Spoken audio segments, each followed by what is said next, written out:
నువ్వే ఇచ్చిన బిడ్డే దూరమై మోడై మిగిలే ఈ తల్లి పరమేశ.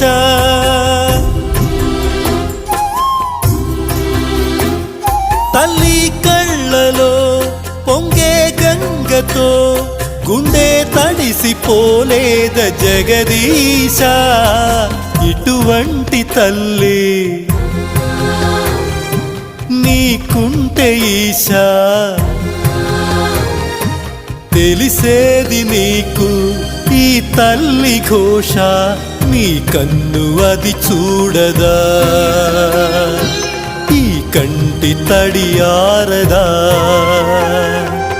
ఏ నోము నోచిందో ఏ పూజ చేసిందో పరమేశ నీ వరము పొంది మురిసింది ఈ కన్న తల్లి.